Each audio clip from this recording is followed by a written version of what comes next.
आपके साथ मैं हूं राजीव शर्मा। रूस में आज से ब्रिक्स सम्मेलन शुरू हो रहा है। पीएम मोदी आज दोपहर करीब 3:30 बजे रूस के शहर उफा पहुंचेंगे।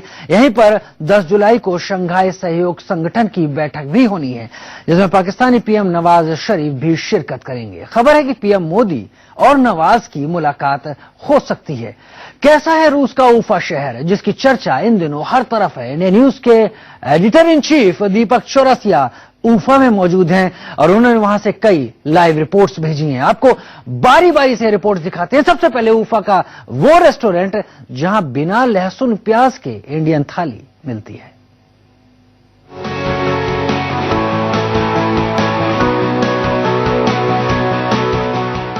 रूस में सिर्फ शाकाहारी खाना, वो भी एक स्पेशलिटी भारतीय रेस्टोरेंट में, सुनकर आपको बड़ा आश्चर्य होगा। लेकिन जी हाँ, यहाँ पर एक ऐसा रेस्टोरेंट है और वो भी एक रशियन कपल चलाता है। क्यों, कैसे और किस लिए जानते हैं इस सात्विक रेस्टोरेंट के अंदर। लेकिन हम आपको बता दें, यहाँ पर थाली मिलती है, जीरा आलू मिलता है, दाल मिलती है, लेकिन बिना प्याज लहसुन के। आखिरकार इस रशियन कपल को ऐसा क्या हुआ कि उफा में उसे ऐसे एक रेस्टोरेंट को खोलने की जरूरत लगी। यहाँ पर ज्यादा भारतीय नहीं रहते, ज्यादातर रशियन लोग रहते हैं, वो भी ज्यादातर मांसाहारी होते हैं। लेकिन फिर ऐसी क्या जरूरत आन पड़ी इस समय कि 2014 में उन्हें ये रेस्टोरेंट खोलना पड़ा। आइए अंदर चलते हैं और देखते हैं क्या है इस रेस्टोरेंट की खासियत। और यहाँ पर हम खाते हैं एक इंडियन थाली। क्यों लगा उन्हें ऐसा कि उनको ये रेस्टोरेंट खोलना चाहिए, इसकी कहानी भी जानते हैं। लेकिन सबसे पहले चलते हैं इसके किचन में, जहां पर हमारे लिए थाली बन रही है। तो आइए देखते हैं सात्विक के किचन के अंदर कि हमारी सात्विक थाली कैसे बन रही है और उसके अंदर क्या क्या परोसे जाने वाला है। यहाँ पर हरी मिर्ची तली जा रही है शुद्ध देसी अंदाज में। शेफ, ये बताइए आप, what are you making? We're making khali. We are boiling potatoes, and here are fried vegetables and tahini. It's passed from kunjut. Are you going to make aloo jeera? Yeah, it's also in our menu. मैं इंतजार करूंगा इस खाने का। और आप देख सकते हैं, अब पनीर को फ्राई किया जा रहा है। मुंह में पानी आ रहा है, लेकिन अंकुर हमें इंतजार करना होगा थोड़ी देर इस थाली का, क्योंकि इस थाली के साथ हम पहली बार रूस के अंदर एक शाकाहारी खाना खाएंगे, वो भी भारतीय थाली।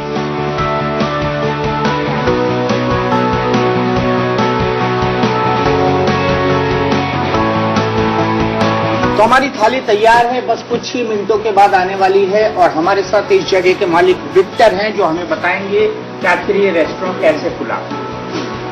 विक्टर जी, आप कई बार भारत हुए हैं। You have been to India a couple of times, many times rather I'll say.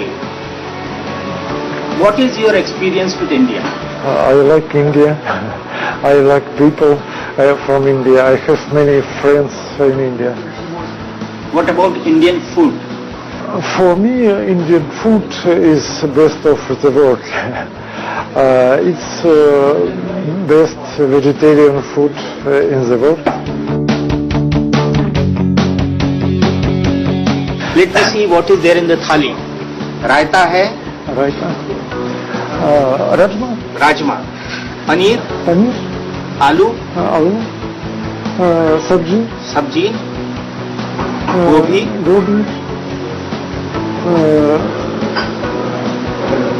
I think fried vegetables and chutney, rice. Complete थाली दिख रही है। तो मैं खाना शुरू करता हूं और आपको बताता हूं कि इसका स्वाद कैसा है।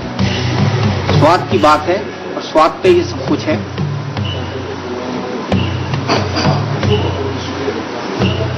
राजमा और आलू, उफा में घर जैसा स्वाद। तो उफा के इस राजमा आलू का स्वाद ही कुछ और है। कैमरामैन अंकुर खंडेलवाल के साथ दीपक चौरसिया, उफा, इंडियन।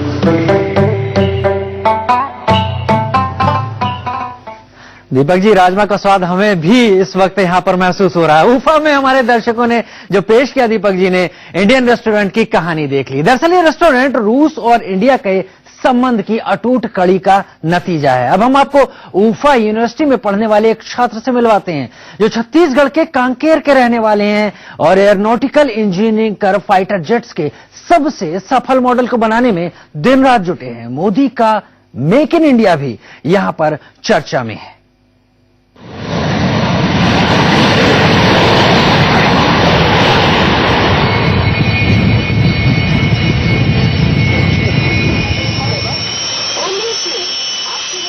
इस वक्त मैं खड़ा हूं रूस की सबसे बड़ी एरोनॉटिकल यूनिवर्सिटी के सामने। क्या सिखाया जाता है यहाँ पर? प्लेन और इंजन बनाना। जी हाँ, सुखोई जैसे प्लेन यहाँ पर बनाना सिखाए जाते हैं। और यहाँ पर भारत के एक युवा ने सपनों की उड़ान पूरी की है, वो भी छत्तीसगढ़ के कांकेर से निकलकर रूस तक पहुंचे हैं और जल्दी ही अपनी सपनों की उड़ान पूरी करने वाले हैं प्लेन बनाना सीखकर। जी हाँ, हमारे साथ सजल ठाकुर हैं, कांकेर के छत्तीसगढ़ से हैं और अब पूरा करने वाले हैं नरेंद्र मोदी के उस सपने को जिसने मेक इन इंडिया का नारा दिया है। सजल, सबसे पहले तो ये बताइए कि आप जल्दी ही प्लेन बनाना सीखने वाले हैं, वो भी फाइटर प्लेन, वो भी सुखोई जैसे प्लेन। जी सर, एरोप्लेन फाइटर प्लेन बनाना सीख रहे हैं सर, और साथ ही यहाँ पे हम इंजन बनाना सीखेंगे जो कि बहुत ही इम्पोर्टेंट है किसी भी एयरप्लेन के लिए, और जो कि ऊफा में ही बहुत ही अच्छी फैक्ट्रीज और अच्छी टेक्नोलॉजी है यह यूनिवर्सिटी में। और कोशिश चल रही है सर कि यहाँ पे ज्यादा से ज्यादा ज्ञान हम प्राप्त कर सकें, ज्यादा से ज्यादा जो नॉलेज है उसे ले सकें और इसका इस्तेमाल हम भारत में जाके कर सकें, जो कि मुझे मेक इन इंडिया के बाद लगता है कि यह बहुत ही जल्दी संभव होगा कि हम जल्दी ही बहुत सारे नए नए प्लेन अपने खुद के बनाएंगे। वैसे तो रूस के साथ 5th जनरेशन का एयरक्राफ्ट भारत मिलके बना रहा है जिसका प्रोटोटाइप बन चुका है और बहुत जल्दी हमारी सेवा में आ जाएगा। यह एक बहुत बड़ा उदाहरण भी है जो कि आज के किसी भी फाइटर एयरक्राफ्ट से सबसे बेहतरीन है, स्टेल्थ टेक्नोलॉजी है और रेंज में, और उसका कॉस्ट किसी भी दूसरे 5th जनरेशन एयरक्राफ्ट से बहुत ही कम है। ये बताइए कि मेक इन इंडिया प्लान आप जैसे युवाओं को कितनी प्रेरणा देता है जो टेक्नोलॉजी के क्षेत्र में काम कर रहे हैं?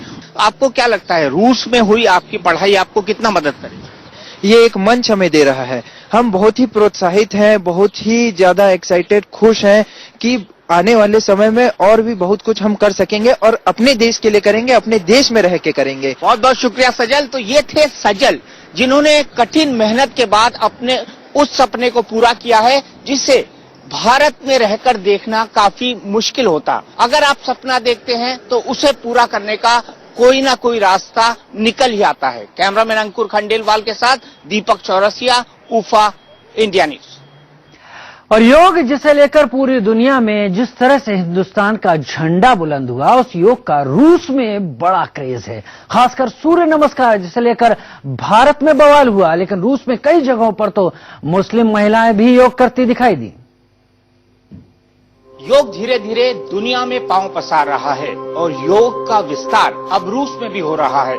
ऐसे कई सारे लोग हैं जो भारत से निकलकर पूरे दुनिया में योग के प्रचार प्रसार में लगे हैं। भारत में जब से अंतर्राष्ट्रीय योग दिवस मनाया गया है उसके बाद से इसकी पॉपुलैरिटी पूरी दुनिया में और ज्यादा बढ़ी है, लोगों में जागरूकता बढ़ी है और ऐसे कई बड़े लोग हैं, साधु हैं, महात्मा हैं, योग गुरु हैं, महर्षि हैं जो इस काम को आगे बढ़ाने के लिए लगे हैं। ऐसे ही स्वामी जी हैं जो मुंगेर के स्कूल से निकले, अंतर्राष्ट्रीय योग स्कूल से निकले जो कि अंतर्राष्ट्रीय ख्याति प्राप्त है और उसके बाद लगे हुए हैं योग के प्रचार प्रसार में।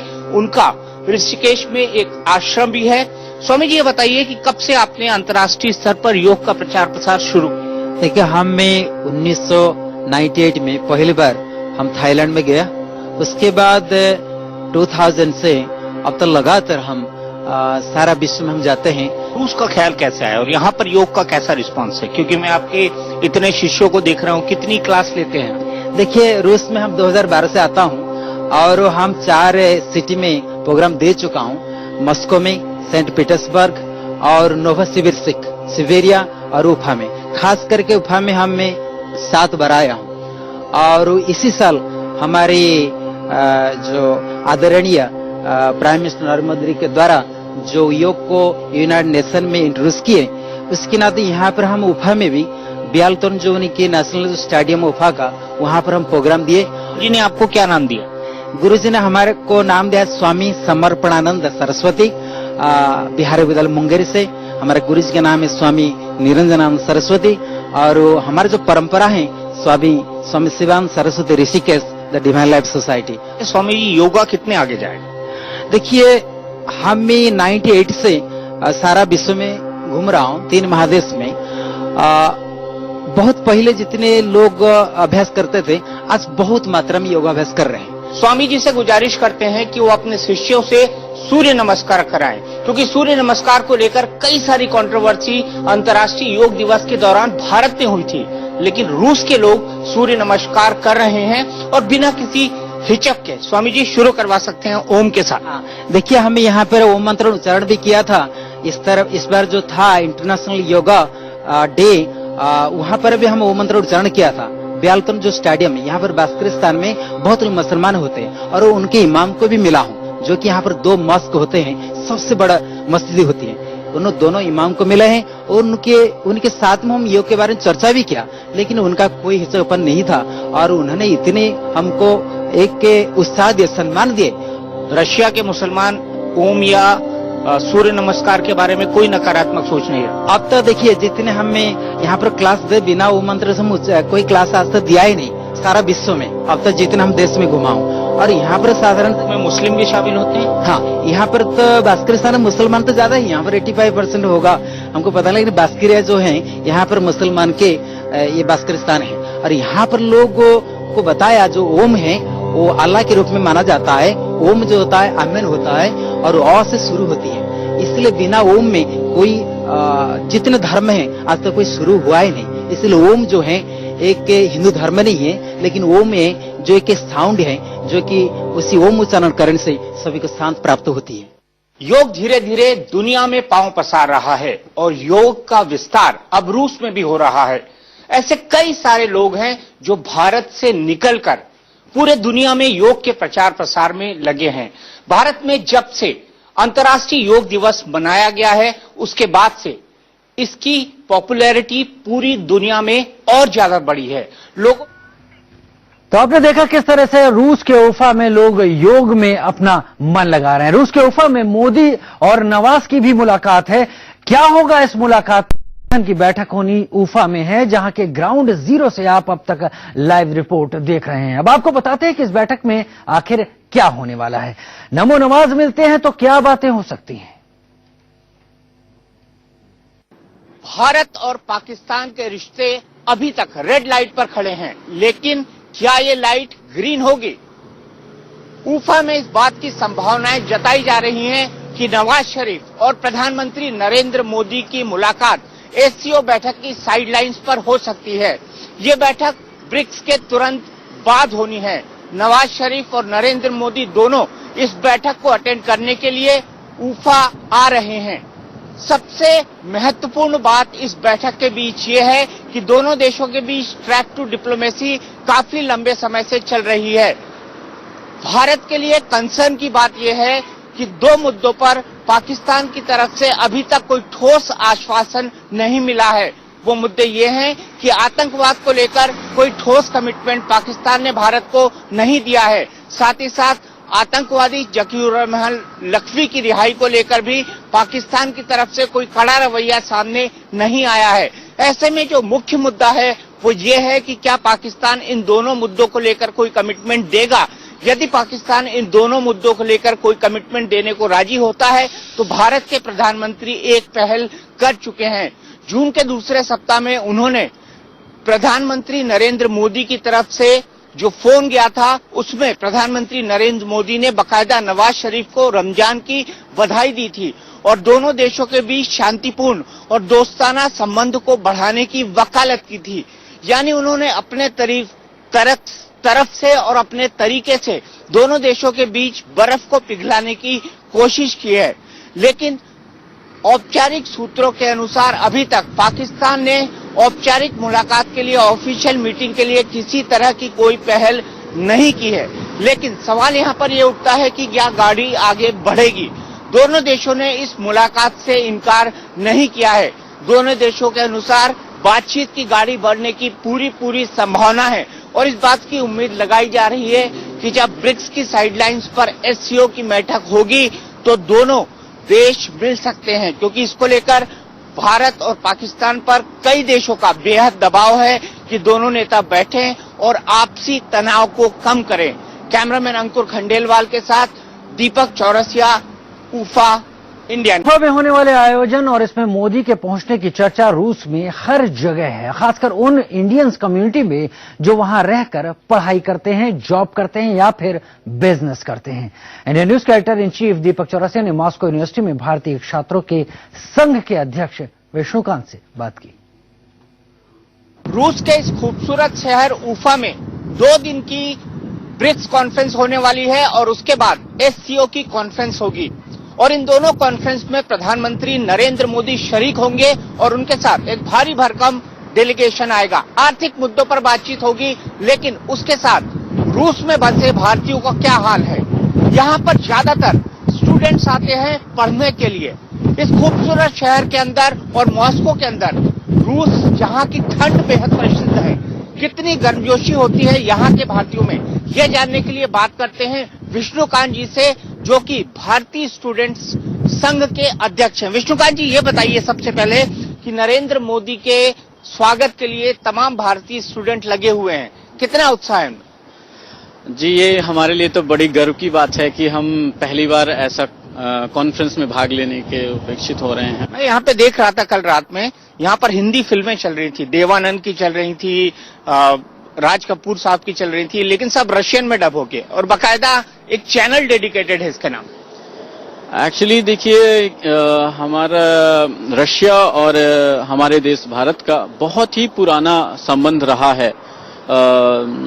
ये आज का नहीं, सदियों पुराना। मीन्स तो यहाँ के जो लोग हैं तो वो भारतीयों से बेहद मतलब करीबी जैसे समझे बेहद मोहब्बत करते हैं और उन्हें हमारे कल्चरल इवेंट से, कल्चरल से, फिल्म से, हमारे पहनावे, खाने पीने से बहुत ज्यादा ही लगाव है। तो आने वाले समय में भारत और रशिया के बीच ये जो दशकों पुरानी या ये कहें कि सदियों पुराना जो मित्रता का संबंध है वो और मजबूत होगा।